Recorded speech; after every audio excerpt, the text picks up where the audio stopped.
जब आपकी माँ बहन बेटी घर वालों की इज़्ज़त जान और मालत दौलत की हिफाजत नहीं होगी और कोई शख्स साथियों के साथ आपके घर घुस आएगा तो आप उसके साथ क्या करेंगे? उसके साथ वही हुआ। बाद में जलाया था आपने? मैंने नहीं जलाया। उनके जो दो साथी हैं उनसे पूछे उन्होंने क्या किया उसके साथ। मैं कैसे करूं? मुझे क्या पता कौन लोग हैं कौन लोग। वारदाती लोग थे, डाकू थे। अगर मर भी गए तो कोई प्रॉब्लम नहीं। हॉस्पिटल जब लेके जाते हैं तो हॉस्पिटल डेड बॉडी को देख के वो शनाख्त कर लेते हैं और पता चलता है कि इस लड़के का नाम रईस था और एक डिलीवरी बॉय था। फिर उसे प्रॉपर इंटेरोगेट किया गया तो ड्यूरिंग इन्वेस्टिगेशन उसने कन्फेस कर लिया कि मैंने ही मकतूल रईस को कत्ल किया। तो उससे हमें अंदाज़ा हो गया कि इनका कुछ 4-5 महीने से आपस में रिलेशनशिप था, कन्वर्सेशन चल रही थी, चैटिंग चल रही थी। अस्सलाम वालेकुम नाज़रीन, मुझे कहते हैं आतीक इसहाक और आप देख रहे हैं पाकिस्तान एक्सप्रेस।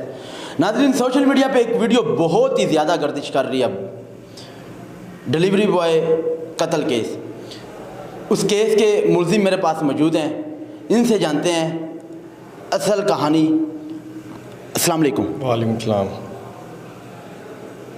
जो जैनमन वाक़या था, हकीकत शॉर्ट वो बताएं। सिंपल इसका आंसर आपकी इस बात के ये है, जब आपकी माँ बहन बेटी घर वालों की इज़्ज़त जान और मालत दौलत की हिफाजत नहीं होगी और कोई शख्स साथियों के साथ आपके घर घुस आएगा तो आप उसके साथ क्या करेंगे? उसके साथ वही हुआ। सिंपल जवाब है। जब कोई ऐसी किसी के घर में घुसता है कुछ साथियों के साथ, पुलिस भी है हमारी हिफाजत के लिए, बहुत इदारे हैं, बंदा उनको इतला तो देता है। पुलिस के लिए उसको पकड़ा था मैंने, ठीक है। पुलिस के लिए पकड़ के खुद मार दिया? खुद नहीं मारा मैंने, वो नशे की हालत में था। उसने 1-2 डंडे खाए, उसने बर्दाश्त नहीं की। उसकी नशे की हालत में था। आपके पास इस चीज़ का प्रूफ था जो आपने पुलिस को दिया हो? उन्होंने पोस्टमार्टम करवाया, उनके पास सारी रिपोर्ट है। ठीक है, 2 डंडों से वो मर गया। हाँ जी। बाद में जलाया था आपने? मैंने नहीं जलाया। उनके जो 2 साथी हैं उनसे पूछे उन्होंने क्या किया उसके साथ। क्या किया था उनके साथ? उनसे पूछे ना, उनसे पूछे, मैंने तो नहीं किया। अभी मैं आपसे पूछ रहा हूँ। मुझे क्या पता हो, उसको मैंने भेज दिया था घर से, मरा था या नहीं मरा था उनके साथ किया। उन्होंने जो किया उनसे पूछे जाके। जो वारदात डालने आए थे मेरे घर उसके साथ दोनों साथी। आपने उसको गैरत से मारा था? किससे? उस बंदे को गैरत से मारा था? मैंने मारा ही नहीं उसको, ना मुझे पता है किसने मारा। वो जो 2 लड़के आए थे घर उनसे पूछें, जो उसके साथ मुलव्वस थे, जिन्होंने मुझे शूट करने की कोशिश की थी, उनका जाके इंटरव्यू लें, उनको आप पकड़वाएं पुलिस को, वो बताएंगे उन्होंने क्या किया उसके साथ। आपको नहीं पता क्या किया? आपने बस 2 डंडे ही मारे थे? हाँ जी, मैंने 2 डंडे ही मारे थे बस। आपको अभी तक इतने दिन हो गए हैं गिरफ्तार हुए, आपको 3 से 4 डंडे पड़े हो तो आप मर जाएंगे? किसको? आपको? अल्लाह की तरफ से होती है जी। अल्लाह की तरफ से होती है। 2 डंडों से कौन मरता है? खोते को 5 डंडे मारे वो तो नहीं मरता, वो इंसान के देख लें, अगर अल्लाह की तरफ से आई होगी उसकी वो भी मर जाएगा, नहीं आई होगी नहीं मरेगा। अल्लाह की तरफ से आई हुई थी तो वो मर गया, आपके डंडे मारने जरूरी पता नहीं मेरे डंडों से मरा है कि किसकी वजह से मरा है, मुझे इस चीज़ का इल्म नहीं। आप कह रहे हैं कि मैंने उसे जलाया नहीं। आपका पीछे एक इंटरव्यू था, आपने कहा कि मैंने डंडे मारे हैं, वो बेहोश हो गए, उसके बाद मैंने लाइटर के साथ आग जलाई और पेट्रोल फेंक के मार दिया, और आज आप कह रहे हैं कि उसके जो साथी थे उन्होंने मारा है। बेतहाशा इंटरव्यू चले, आप उसके 2 साथियों को लेके आए ना, उनका भी पर्दा फाश करें ना, आपको पता चल जाएगा क्या सच है क्या हकीकत है। उनका क्या पर्दा? मैं नहीं फाश करता, आप कर दें। मैं कैसे करूं? मुझे क्या पता कौन लोग हैं कौन लोग। वारदाती लोग थे, डाकू थे। अगर मर भी गए तो कोई प्रॉब्लम नहीं है। क्या जुल्म करके गए हैं, क्या नुकसान करके गए हैं? मेरे घर डकैती किया उन्होंने, उस दिन भी हमारे घर डकैती करने आए थे, मुझे कत्ल करने की नीयत से आए थे। वो डकैती करके गए? क्या क्या लेके गए? 5 लाख रुपये लेके गए हैं, सोने का सेट लेके गए हैं। साबित हुआ है? हाँ जी, सारा कुछ साबित होगा इंशाल्लाह ताला। वो 2 लड़के इंशाल्लाह जल्दी पकड़े जाएंगे, सारा कुछ साबित होगा। वो बंदा फोत हो गया, वो ऊपर राय खाक से मिल गया और मरे हुए बंदे पे इल्ज़ाम लगा रहे हैं चोरी का। तो कोई ऐसे नहीं मरता, ठीक है। मरे हुए बंदे पे इल्ज़ाम नहीं लगा रहा, कोई ऐसे नहीं मरता। जब किसी की जिस तरह से आई होती है उस तरह से मरता है, ठीक है। जिस तरह से आई होती है बंदा अटैक से मर जाता है, वो डंडों से ही उसने मरना था, उसकी अल्लाह से आई हुई थी और आपने मर गया, बस आई हुई थी, मर गया, बात ख़त्म होगी। और क्या निकालना आपने इस बात से, बताएं। आपने क्यों मारा था? मैंने नहीं मारा उसको। आपने मारा था? नहीं मारा मैंने उसको। हर वीडियो पे आपने मारा है। चलें, इसमें भी आपने सुन लिया मारा मैंने, फिर उसमें क्या है, नहीं मारा या मारा, मेरी मर्जी, मारा नहीं मारा, आपको क्या प्रॉब्लम है इस चीज़ से? मुझे कोई प्रॉब्लम नहीं, प्रॉब्लम उसके घर वालों के, उसकी बहनें, उसके भाई। मैंने बात ख़त्म कर दी है कि जब आपकी माँ बहन बेटी बहू की इज़्ज़त, आपकी जान और माल की हिफाजत नहीं होगी और कोई शख्स गिरोह के साथ आपके घर घुसेगा, आप उसके साथ क्या करेंगे? उसको लाडियाँ करेंगे, प्यार करेंगे, कि उसके साथ क्या करेंगे? रास्ते में जाते हुए आपकी बहन का कोई दुपट्टा आपके सामने उतार दिया, आप उसके साथ क्या करेंगे? सोशल मीडिया पे एक स्क्रीन शॉट वायरल है वीडियो कॉल का, वीडियो कॉल का एक स्क्रीन शॉट वायरल है जिसके अंदर आपकी वाइफ और वो दोनों वीडियो कॉल कर रहे हैं। फेक बना हुआ हुआ है वो। आपको वो भी पता चल के वो फेक बना हुआ है? फेक बना हुआ है, सारा कुछ फेक कैसे बन जाता है? उनसे पूछे ना जाके जिन्होंने बनाया, मुझसे क्यों सवाल? बिल्कुल भी वो फेक नहीं बस है। खत्म हो फेक चीज़ का भी पता चल जाता है। बस ठीक है, थैंक यू। फेक चीज़ का भी पता चल जाता है। जो गर्दन होती है वो बिल्कुल काली होती है, उसे पता होता है कि मैंने ये जुर्म किया और मैं इसका एतराफ़ करूँगा और मज़ीद मर जाऊँगा। ये था वो मुल्ज़म जिसने उस बंदे की जान ली थी, एक माँ के लगते जिगर को माँ से जुदा किया था, लेकिन अब वो अपना कत्ल खुद के बलबूते पे मान भी नहीं रहा। और लड़की और उसके हस्बैंड जिनका ये केस सोशल मीडिया पे गर्दिश कर रहा है, उसी केस के इन्वेस्टिगेशन इंचार्ज राना सवेल साहब हमारे साथ मौजूद हैं। इनसे जानते हैं मज़ीद उनकी कहानी इनकी ज़बानी। अस्सलाम वालेकुम। वालेकुम अस्सलाम। सर जी, सबसे पहले तो आपका बहुत बहुत शुक्रिया, आपने अपना कीमती टाइम दिया है। वेलकम। सर जी, इस केस की असल हकीकत क्या सामने आई है? रईस खुद गलत था या इनकी गलती है? देखिए जी, ये इंसिडेंट स्टार्ट होता है 23 अगस्त की रात से और हमें रिपोर्ट होता है 24 अगस्त को। 24 अगस्त सुबह तकरीबन 7:30 बजे हमें 15 पे कॉल मसूल होती है कि इस तरह शाम के बटियाँ गांव है, उसके करीब ही सुनसान जगह पे एक डेड बॉडी पड़ी हुई है जो जली हुई है। अच्छा। और शनाख्त के काबिल नहीं है। 15 की कॉल पे मैं और मेरी टीम रिस्पॉन्ड करते हैं, क्राइम सीन पे पहुंचते हैं, डेड बॉडी को देखते हैं, उसकी हालत वाकई ख़राब थी और जली हुई थी और शनाख्त के काबिल नहीं थी। यानी हो उसमें हम अपनी क्राइम सीन यूनिट को कॉल करते हैं, PFSA को कॉल करते हैं और सीनियर ऑफिसर्स को ऑन बोर्ड लेते हैं। सीनियर ऑफिसर्स भी क्राइम सीन को विज़िट करते हैं और उसमें कुछ इंस्ट्रक्शंस देते हैं हमें। क्राइम सीन यूनिट और PFSA लीगल फॉर्मेलिटीज़ पूरी करते हैं। डेड बॉडी को हम अपनी कस्टडी में लेके हॉस्पिटल शिफ्ट कर देते हैं। अच्छा। ये 24 अगस्त को ये प्रोसीजर कंप्लीट हुआ। 24 अगस्त को ये इतना कंप्लीट जी।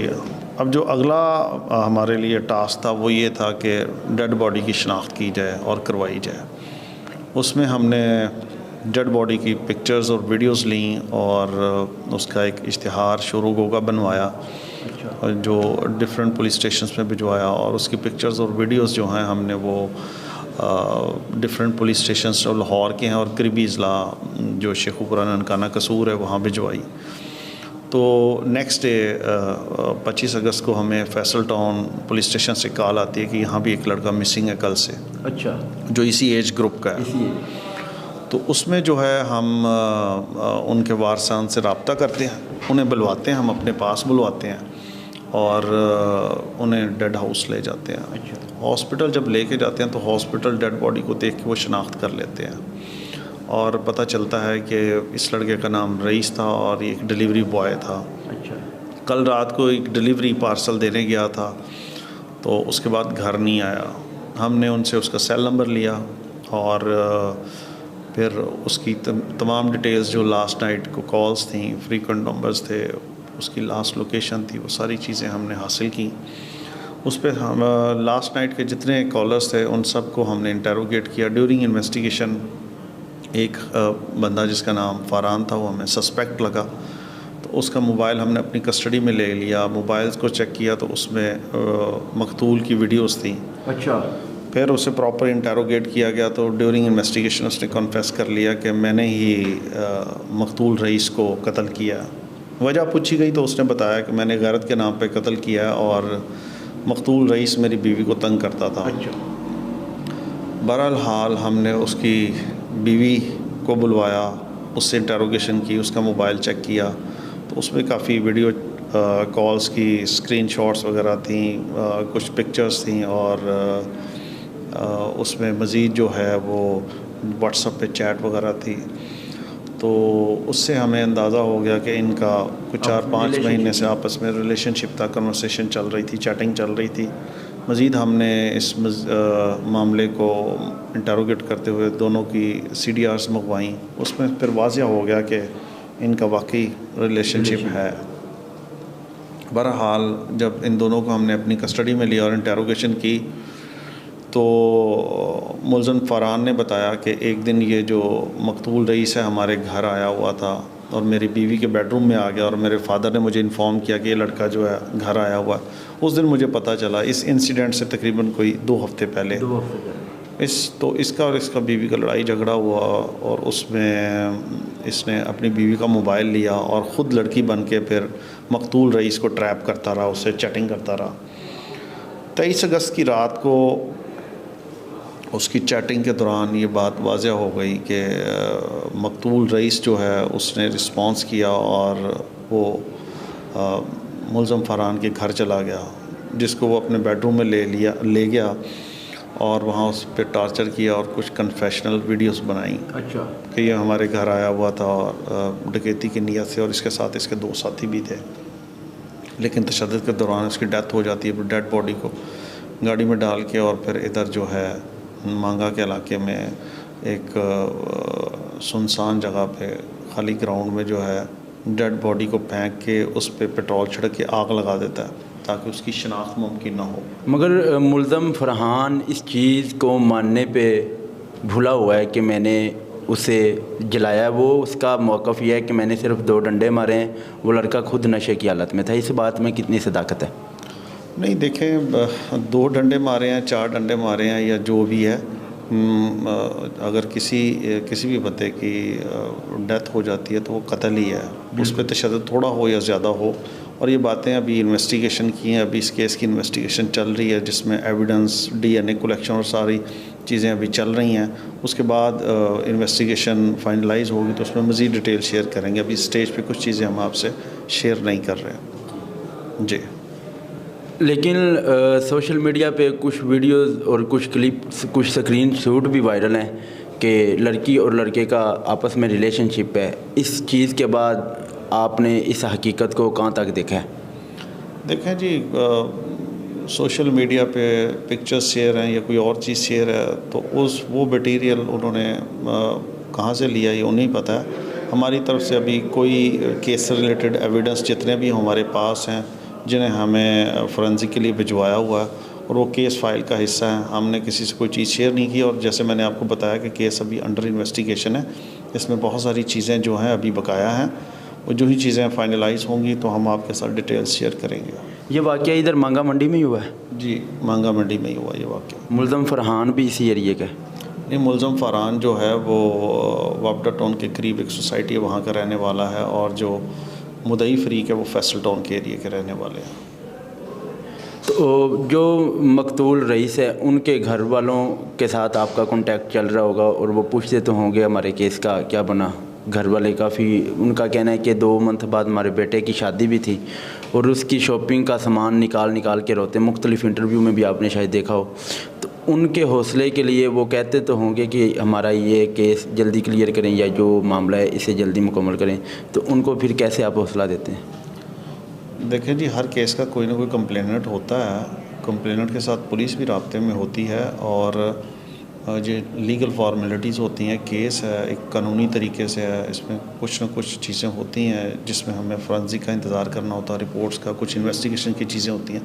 जब तक वो फाइनलाइज ना हो हम भी कोई हतमी रिपोर्ट नहीं देते, इसलिए इसमें अभी केस अंडर इन्वेस्टिगेशन है, कुछ चीज़ें अभी होना इसमें बाकी हैं। जितनी कोई इन्वेस्टिगेशन होगी इस केस की, हकीकत क्या सामने आई है? कसूरवार कौन है?